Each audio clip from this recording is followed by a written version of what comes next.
Just so you know, I you're know, I know. you're being fucking recorded, bro. All right, you got to know these things. Shut up. Top of the game. All right, I'm gonna shut up now. In five, four, three, two. All right, guys, welcome back to yet another edition of a Native MMA Radio. Here we are to be breaking down UFC 243. Adesanya versus Costa is in the books, and Israel Adesanya continues to make his claim as one of the greatest middleweights of all time, getting closer and closer to that Anderson Silva record. Goodness gracious, man. Did he put on a one sided performance against Costa? In my opinion, I think Adesanya is the greatest middleweight that we've seen, and he's definitely, I think, the greatest middleweight striker we've ever seen. Before we jump into this, though, I want to remind you guys, my name is Randall Folks. This is Waleed Kandusi. He is my co-host, and we are Native MMA Radio. You can find us on Facebook, Instagram, YouTube, just Native MMA Radio on all of those three channels. And we push out as much content as possible. Like I said, here's our breakdown for Adesanya versus Costa. Man, for you, what was the highlight of Adesanya's performance? Listen, Izzy's performance was amazing. It was flawless. Yes. He was serious. He took the fight seriously. He wasn't joking around. Leg kicks early, not taking risks, and when he had the chance to hit Costa to the face, he did. He did good. His kicks were amazing. I actually knew I actually knew that Easy was going to win at some point where there was a jab that actually hit Costa right in the face, and it was an easy jab. Like, not easy, but you know what I mean. Like, it should Yeah. not be hit by Effortless. that jab. Exactly. So at that point, I knew, like, if Easy can hit you with this jab, like, you're done. Like, you're Yeah. done. There's If he no can hit you chance with for a you. very easy, effortless jab when he's actually trying, you can imagine what he could do to you. Yeah. So those question mark kicks. So Those leg kicks, though, man. I don't know how I don't know how sorry Paulo was even standing after the first round. I think it was like 15 or 18, right yeah. around that range of leg kicks. I mean, just crazy. Izzy literally put on a hell of a performance. And then, not to be overshadowed by what Izzy did, let's talk about Jan. Polish Power Man goes in there Yeah. after being a middleweight, having a losing record at middleweight, switching to light heavyweight, going in on a rampage, beating the who's who of that division, and then winning the title, man. I couldn't be more happier for him. I'm super disappointed for Dominic Reyes. I feel like he was cheated out of that John Jones fight. Now he might not see another title fight for at least 3 or 4 fights. Well, this is what we talked about last week when I told you I don't know what's the mindset that Dominic Reyes will have for this fight. And I really don't think we've seen the best Dominic Reyes, the one who fought against John Jones in this fight. Like, kudos to Blachowicz because his performance was good and the dude have power. The dude can knock For out sure. anyone. But that wasn't the best Dominic Reyes. No, for sure. And the one thing about Reyes is I feel like he was waiting to get going. Maybe he was waiting, for the championship rounds to really put his pedal to the metal, but all it needed was 2 rounds for Jan Blachowicz to knock him out. The huge, important body kicks that he was hitting him with in the first round, crazy.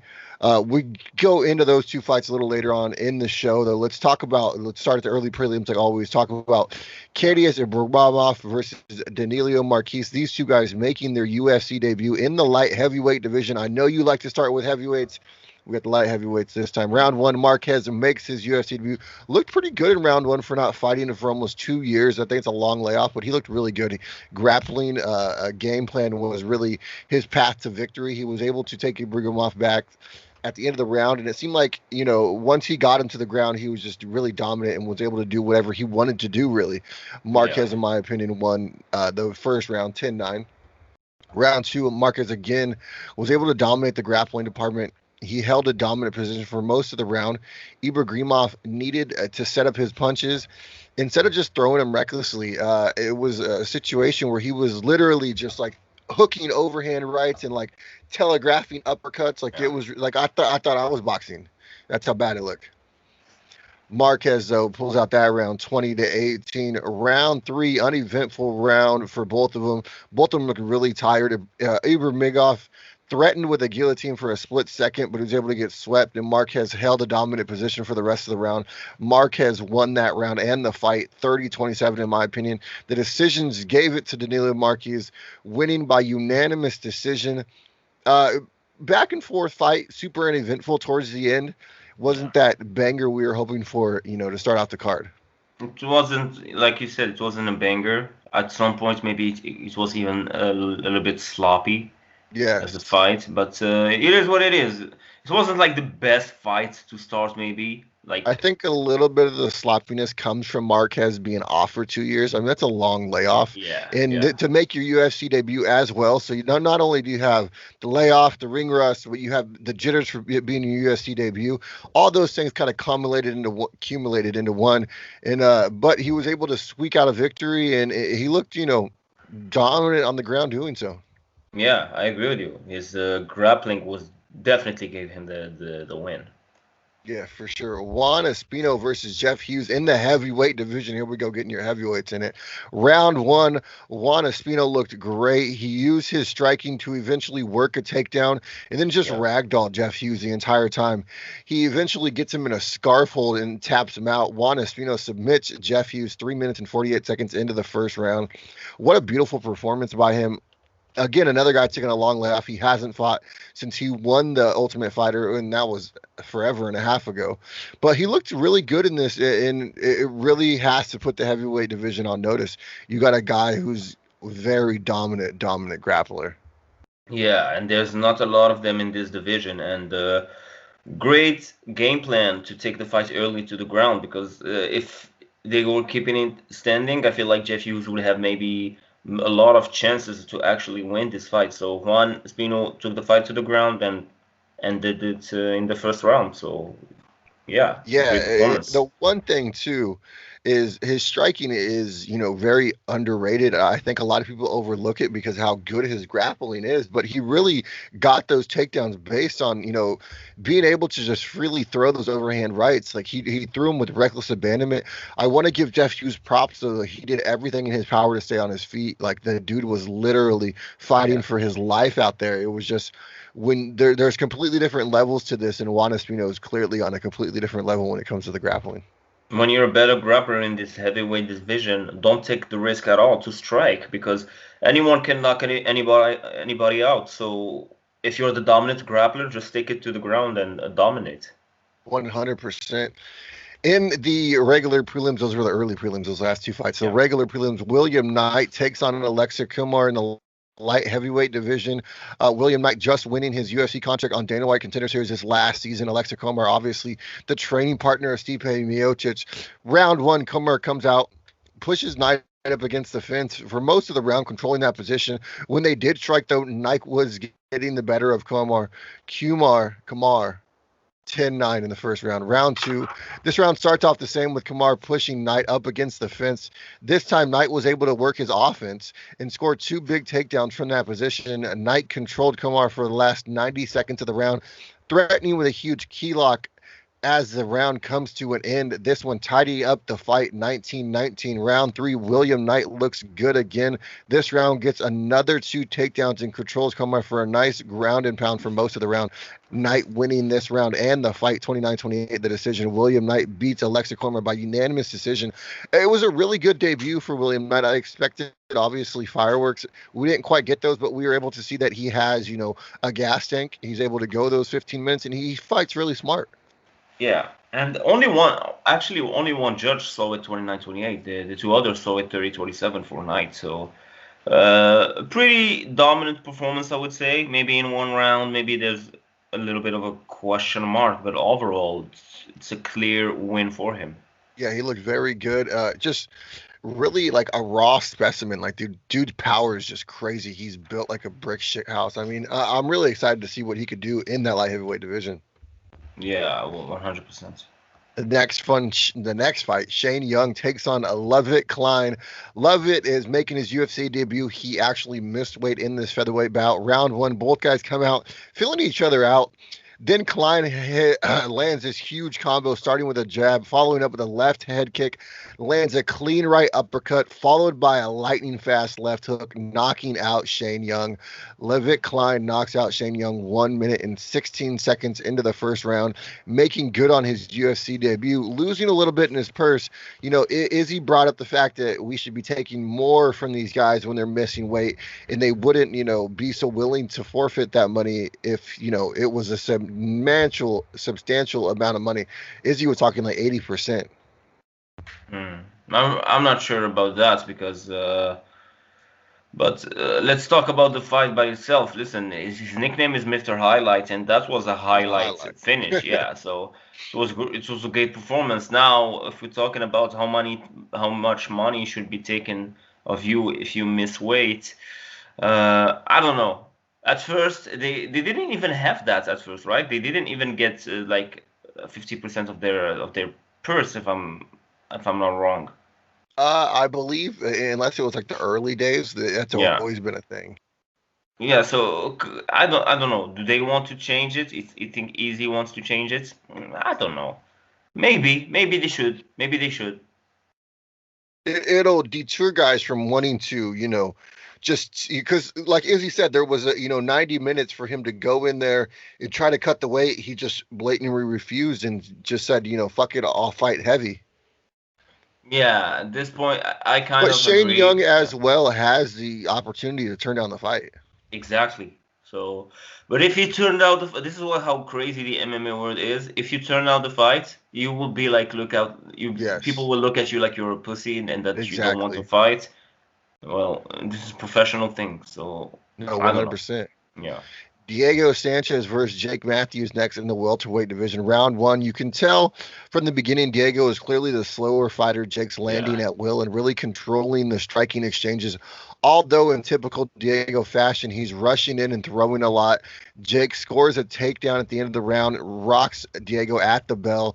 Matthews 10-9 in that first round. Round two, Matthews again leading the striking exchanges, landing in very early in the exchanges, and he lands first in all the exchanges too, which was super important. Obviously, it was able to help him get off with his combos, but I think just stunning Diego, that initial jab and then working his hook and his straight from there really was a deciding factor in that round. Every time Diego tried to rush in, Matthews was just able to tag him. Matthews wins that second round 20-18. Round three, Diego attempts a Masvidal flying knee to start the round. It was horrible. It was one of the most It was horrible thing I ever horrible. seen. Like, I get my knee up higher. But Matthew drops Diego within the first 45 yeah, seconds with an overhand right. Jake rides out the round on top, throwing ground and pound. When the opportunity presents itself, Diego threatens with an armbar slightly, but Matthew's just able to slide his arm right out, his elbow pass really quickly. And outside of that, it was a one-sided round. I gave that round 10-8 for Matthews, and a lot of judges, actually every single judge did as well. Matthews, the three judges and myself all scored this 30-26 for Matthews. Obviously, Jake Matthews beats Diego Sanchez by unanimous decision. Now, before we get into this future prelim, let's talk about this real quick. Diego Sanchez is obviously a veteran of this sport. He's a pioneer. He was the first Ultimate Fighter. He's done. well, there's I'm still sorry. there's still 3 fights in his contract. They can give him fights. They can give him fights in prelims like that against maybe some opponents that he can perform well. He didn't get knocked out in this fight. Like he's not getting the performances like Rashad Evans was getting. In his last True. run. So he's fighting. He's still in this fight. Do he look like he aged and that he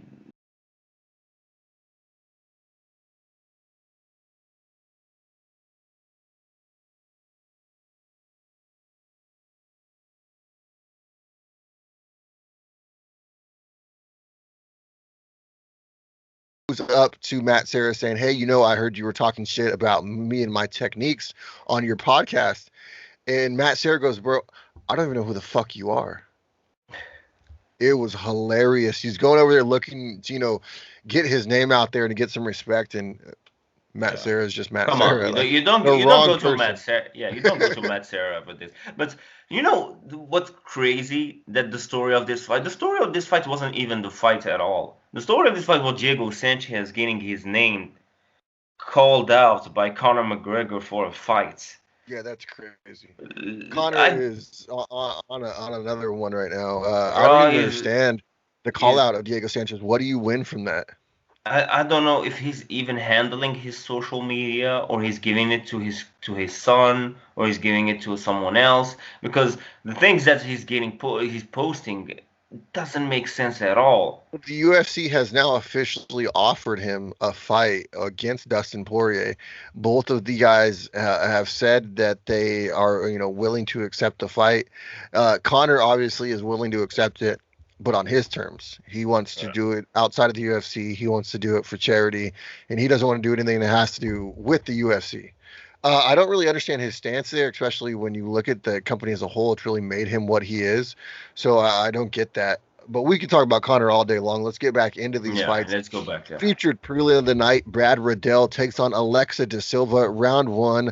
Da Silva hits a perfect double leg early in the round, controlling the scrambling very well, making Riddell carry his weight. Brad gets back to his feet and then has a very nice guillotine slapped on.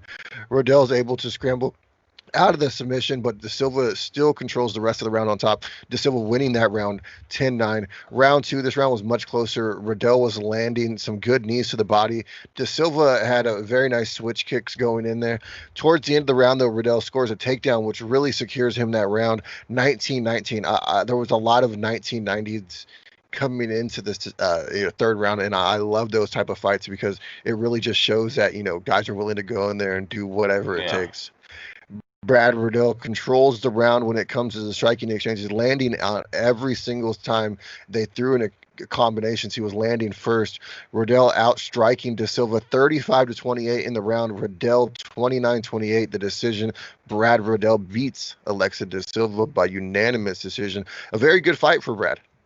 Very close fight in the beginning, but Brad actually had the skills and the ability to get the W by winning those two Yeah, he last was able to rounds. overcome the bad round, and it really shows the type of fighter he is, and he's growing even more every time we see him in the octagon.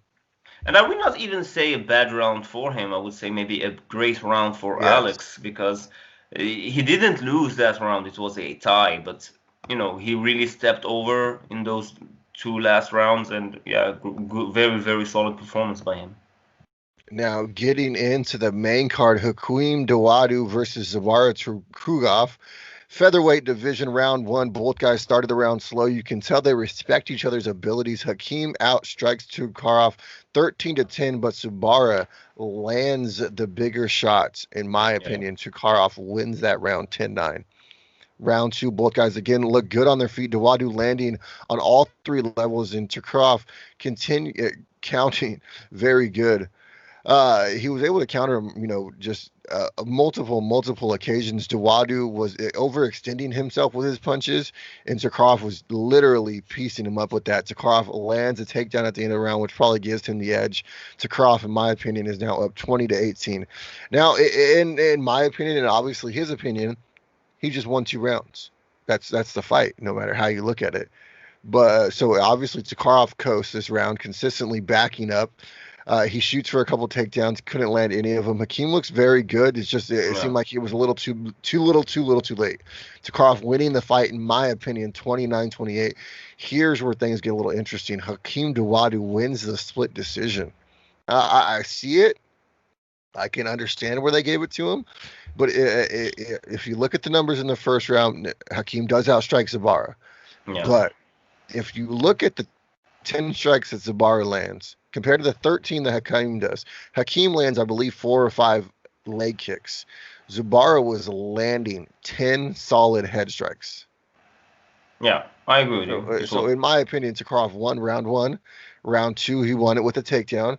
Coast for round three. I don't understand this calling. well. I don't know. Do you think that the takedown was enough to win the second round? Yeah. When you look at the fight, I thought at that point before the takedown, that round was super even. Yeah.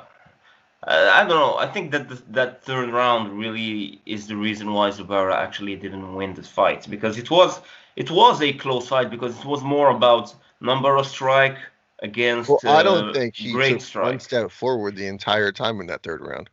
So that's an issue And his because you striking looked really well, or in the uh, first two rounds at least. yes, but the third round, I don't know if it's a cardio issue or what was going on, but in the third round he didn't perform well at all.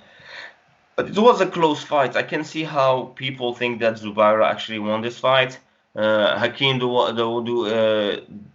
did he deserve the win? I'm not sure, man. I'm not sure about how to judge this fight because when you see the third round, you give it to Hakeem, and Yes, Zubaira, there is no round that you can actually give him clearly. You know what I mean? for sure, 100%. So it is what it is. I think that he messed up in that third round really, because if he went good in that third If he round and just actually makes it win it, semi-competitive, exactly, maybe he would have won that split decision, or at least get a draw. But the third round really is the reason why he lost. yeah, 100%. Good performance by both men. Super excited to see where they go in the featherweight division. Caitlin Vieira takes on Sajara Eubanks in the women's bantamweight division. Round one, Caitlin looks good in the first round. She's able to get a takedown, which gives her the edge in the round. The striking exchanges were slightly in favor for Vieira as too. Vieira wins that round 10-9. Round two, Vieira gets a takedown early in the round, working on the ground and pound, but the ref stands him up. I don't agree with that stand up. It was a strange situation for me because she was working and she was able to get herself in a dominant position. And it's not like she was just laying there. I don't understand it, but whatever. Vera still outstrikes Eubanks at the end of the round.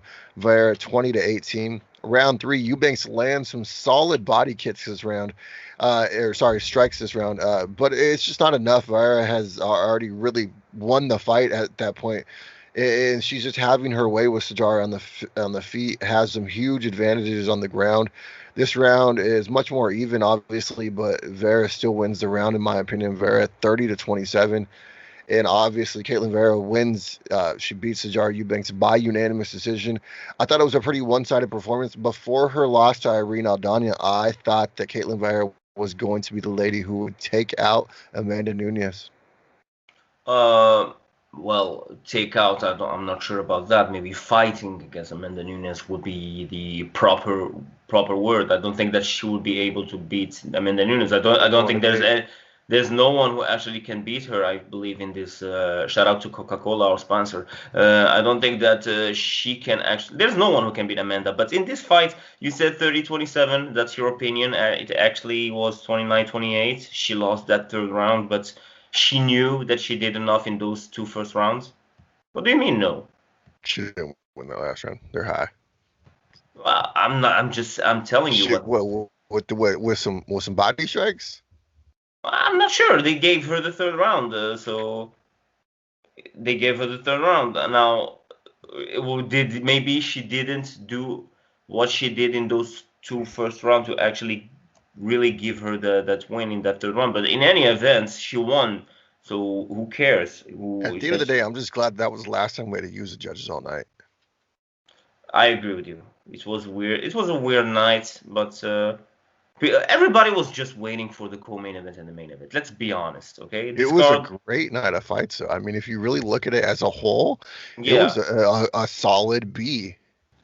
After those two ladies put on a great performance, Kai Kira France and Brandon Royval go out there and put on the fight of the night in the men's flyweight division. Round one, these guys come out swinging. Kai Kira France rocks Brandon Royval, but then Royval hits Kai Kira with a huge spinning back elbow. It was a beautiful fucking display of striking right there. He hits Kai with a knee to the chest. Looked like it hit him in the head at first. Luckily, they didn't stop that.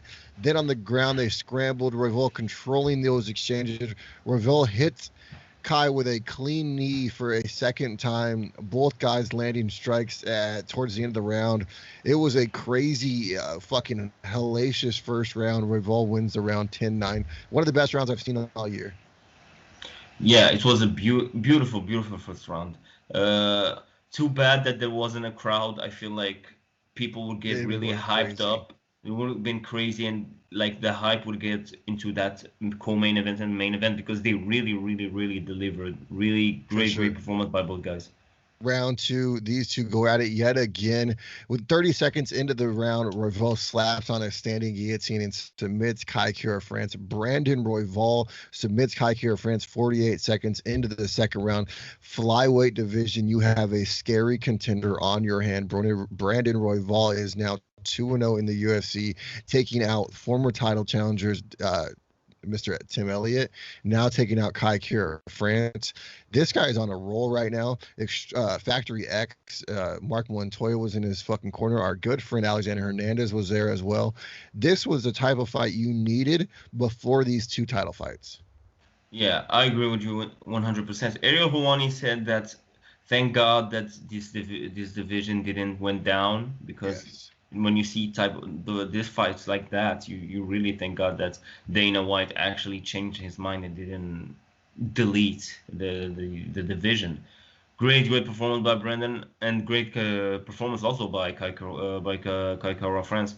Uh, Yeah, both dudes killed it. they went fireworks. They both went at it. They both wanted to not only win this fight, but both of them wanted to finish the fight Yeah, they were both early. Yeah, throwing with reckless abandonment. I mean, like I said, Kai dropped Brandon in the very first round, very early in that round too. Royval hits a very beautiful spinning back elbow. If you haven't seen that round, like I said, it's yeah, probably one of the best rounds that I've seen in a very long time. Probably the best round of the year, even better than any of the Joanna Jan rounds. I think if that one would have went 5 rounds, we would be talking about fight of the year. yeah. I kind of agree with you. Then maybe you will have to compare it to some. But yeah, it was definitely one of the best rounds of the year, and maybe one of the best round in this division ever. Maybe. Yeah, 100%. In the co-main event, Dominic Reyes versus Jan Blachowicz for the UFC light heavyweight title, the vacated UFC light heavyweight title. That is round Yeah. one. Both guys come out and are very patient. Reyes is circling away from Jan's power, but Jan is able to throw a nice body kick as he's circling. So he's circling away from Jan's right hand and eating huge left leg kicks to the body. You could tell there was a big welt on the right side of Reyes's, body. It really made a huge red mark. You could tell there was feet marks in it and everything. It was ridiculous. Jan lands the more effective strikes. Obviously, Jan Blachowicz winning that round 10-9. Round two, Jan starts really landing big shots throughout this round. Reyes is having a hard time finding his range. He's missing a lot. Jan hits a quick 2-1 combo and drops Reyes, finishing him on the ground. Jan Blachowicz is your new UFC light heavyweight champion, beating Dominic Reyes by TKO 4 minutes and 38 seconds into the second round, winning himself a performance of the night's bonus. And gold to take back to Polish. Man, Polish power is a real thing, and that dude is dangerous. Personally, I really felt like Jan Blachowicz wanted to win this fight more than Dominic Reyes. And it's sad, but that's what I feel like maybe everyone seen after this fight. Maybe Dominic Reyes, he still had John Jones in his head, and that wasn't good. I feel like Dominic Reyes maybe thought that this was like his first title defense, maybe in his head or whatever. Jan Blachowicz didn't give a fuck at all. He just went there and for the kill, and we saw that those leg kicks were painful, and he hits hard. He hits real hard. Ask Luke Rockhold if he hits hard. He really, really, really hits hard. Is he awake yet? Luke, I don't know. The last time Corey I Anderson checked, realized he hit so hard he went to Bellator. exactly. He's no joke. Maybe Jan Blachowicz, maybe he didn't make a lot of noises. People didn't Bro, he's know. already called Maybe out John Jones and DC. yeah, but I'm talking like before this fight. Maybe people thought that maybe yeah he's just maybe a journeyman or whatever. He's no journeyman. He is now for me it's an interim title because if you don't beat John Jones, you're never champ really in this division. But uh, congratulations to him. Great, great, great performance by him. Well, Jan was able to do in 2 rounds what Jones couldn't do in 5. Yeah, but fights are different. You know what I mean. No, this is definitely a different Reyes for sure. Yeah. Reyes against Jones is much more aggressive, much more assertive in the early rounds. It really looked like he was just waiting to get going. That was the performance of his life, and I think that maybe maybe we would never see the same Dominic Reyes that we saw against John Jones, because he really took it, like he really gave everything he got in that fight, and I think that maybe he should have waited Agree. maybe he should have waited a little bit more, because he wasn't, I feel, ready for another fight. Speaking of somebody waiting to get ready, let's go in this main event. Israel Adesanya versus Paulo Costa for the UFC middleweight title. Round one. Izzy come out strong, eating up Costa's leg. Costa's leg is starting to show signs of wear. Paulo didn't do much. Maybe he's still trying to save his gas tank for later on in the rounds. You've seen him gas before when he gets to the third round, so maybe he was just trying to save his tank for the championship rounds. But I didn't understand what he was doing at that point. Adesanya at 10-9, that round, obviously. Round two, Adesanya starts eating the leg again. At the start of the round, he's mixing up his strikes very well, landing on all three levels. He had a nice little question mark kick that landed on Costa as well. He hits Paulo Costa with a right hook, left cross combo that drops Costa. And he jumps all over on top of him, pounding him and then pounding his ass as soon as he was done. The ref stepped in. Israel Adesanya finished Paulo Costa by a TKO 3 minutes and 59 seconds into the second round. And still UFC middleweight champion Israel Adesanya, the last style bender, wins the performance of the night bonus. What a beautiful performance by him. We're still waiting for Paulo to do anything. Izzy literally did whatever he wanted to him before and after this fight. Well, I want to ask you actually questions, because who's the one that actually is the more trash talker, who is like the more flamboyant, who actually taunt people? It's easy, right? Yes. Yeah, so it's easy. Did Paulo Costa ever throw taunts in his career? I don't think so. Maybe not even against Romero, if I'm not sure, if I'm No, not wrong. it seemed like he was just pushing forward against Romero. So why the fuck, in the most important fight of his career, in the main event of UFC Fight Island, all he did was throwing taunts and doing the Romero thing or whatever, doing this shit? Why are you doing this? This is the fight of your life. I didn't understand it.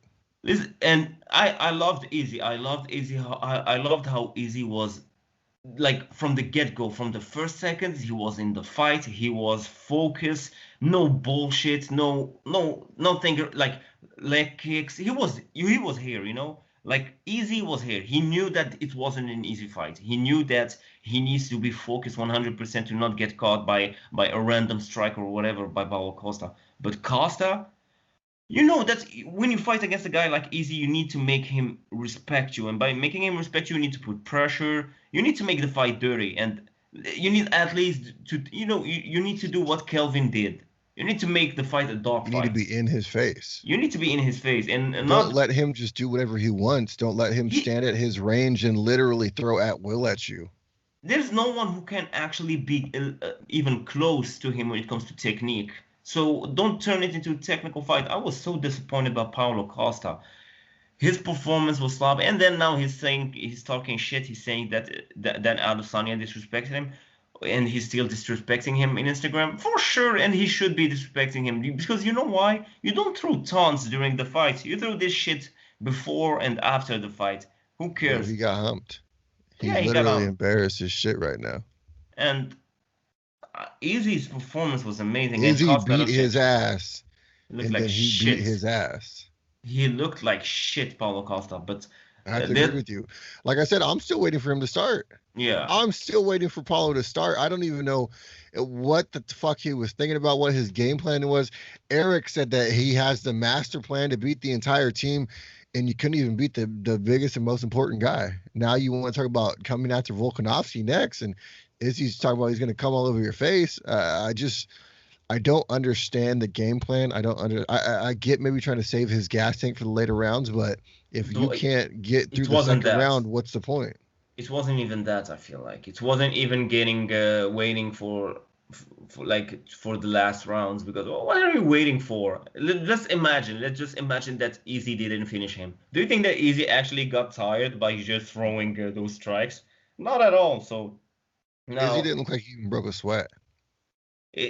Yeah, exactly. And it's sad that there's actually no breakdown to do when it comes to this fight, because nothing happened. Paulo Costa didn't show up, and Easy just destroyed him. Now, I'm really excited about that Robert Whittaker against Jared Cannonier because Yes. Robert, I know that maybe he will not win against Easy if in a rematch, but at least he will give his best. And Jared, I actually want Jared to be the one fighting against Easy because what I love about Jared because he is maybe the only one who didn't respect old Anderson Silva in his last fights. Everyone who fought against Anderson Silva been respecting him, been waiting on him. When you see Derek Brunson, when you see Easy, even Easy respected Anderson Silva in his fight. Jared Easy Cannonier, idolize him. Jared just destroyed Knocked his him the leg. fuck out. He don't give a fuck, and that's what I love about Jared. I know that Jared, if he fights against Izzy, there's no respect. Like maybe there's respect like before the fight and after the fight, but When the cage door is locked, this is an exactly, animal that comes out. I don't give a fuck who you are. I don't give a fuck about your name. I'm here to win. So that's what I think that would be a very very exciting fight. Before we get into the future, let's get back to UFC 253. I want you to give me your three biggest takeaways from the event. Uh, Not your best performances, but your three biggest takeaways.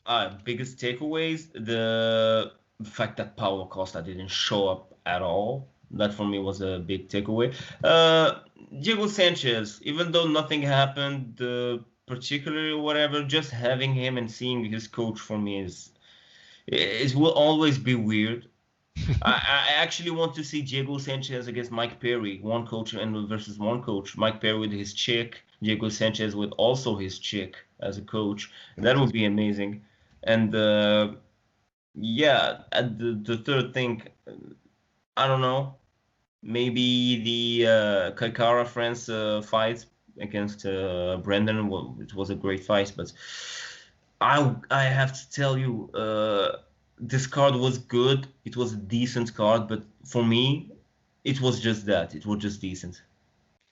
Listen, my biggest three takeaways: Israel Adesanya striking, like I said before, is on a completely different level, and every time he fights, I just think him beating Jones is just more realistic, more realistic.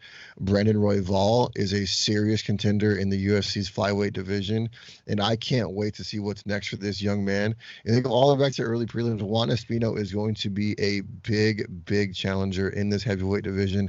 When you have grappling like that on your side, it's hard to find somebody who could beat you. Yeah, especially in this division. Three best performances of the night. Easy for sure, easy, and it should be your also, because sometimes we like to not have the same one, but easy 100%. His performance was amazing. I will go with the fight of the night also because both fighters really deserves it. And for the third one, I will maybe say maybe I would say with Ludovic Klein maybe because it was a good finish. I feel like the Very highlight. nice. It was a highlight. I love it when the nickname actually matched the fighter, and and this time it really did. Caitlin Vieira is on her way to challenging for that women's bantamweight title. I can't wait to see what she's able to do. Super excited to see her. Brad Riddell had a huge come from behind victory after losing the first round, was able to win the next two and win the fight. Jan Blachowicz, man, is a serious 205-pound champion. John Jones is gone now. It's Jan's turn to rule this division, and he can hold it for a while. He can. He actually had the ability to do it. Anything else on UFC 253? Like I said, overall it was a decent card. Maybe the problem with me was that the fact that the main event wasn't really what I wanted to see. But it is what it is. Easy. It was one of his best performance ever. Like I don't want to take anything out of it because Costa didn't show up. Easy performance was amazing, and I actually agree with DC when he's saying that it's time for John Jones against Easy. Yeah, I like I said, I think the more and more I watch Izzy, the more and more I see him dismantle foes. I really think him beating John Jones is a reality. Now let me ask you this: would you rather see John Jones at heavyweight or John Jones against Izzy? I'd rather see John Jones versus Izzy at heavyweight. Oh no, that's too much. Listen, Israel Adesanya has kickboxed at heavyweight before. He's willing to jump up to heavyweight. He's already talked about it before. Yeah, but you jump from middleweight to heavyweight without even fighting at light heavyweight? Maybe not, listen, say Izzy takes the rest of this year off, prepares his body for International Fight Week, and him and Jones fight at heavyweight at International Fight Week. Izzy, Call me crazy. Call me crazy. I think it's a great fight.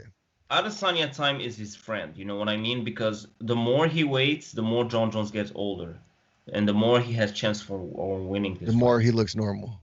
Yeah, the more he looks Human. normal. So, but I would love to see it at light heavyweight. Maybe I think that jumping from middleweight to heavyweight would be a huge, huge, huge difference. I just don't want to MMA stop Jones's progress at heavyweight. MMA is different from kickboxing, you know, and a heavy John Jones would make it maybe a little bit easy for him to grapple against Izzy at heavyweight. True that. Well, that about wraps it up for UFC 253. I'm super excited for this next one. Holmes versus Aldana is finally happening here on Fight Island. Now, listen, this card doesn't have a lot of big names on it, but when you really look at them, there's some great matchups. Carlos Condit is on the prelims. Crazy when you really think about that. Jordan Williams just won his UFC contract. Loma Lookboonmee is one of my favorite fighters, and Casey Kenny, man, can't blink when Casey Kenny fights. The dude is fast, phenomenal, and he's literally tearing up the UFC right now. But yeah, we'll talk about that here in a second. This about wraps it up for UFC 253. Thank you very much, Wally Wall, and let's get another one going right now. Peace.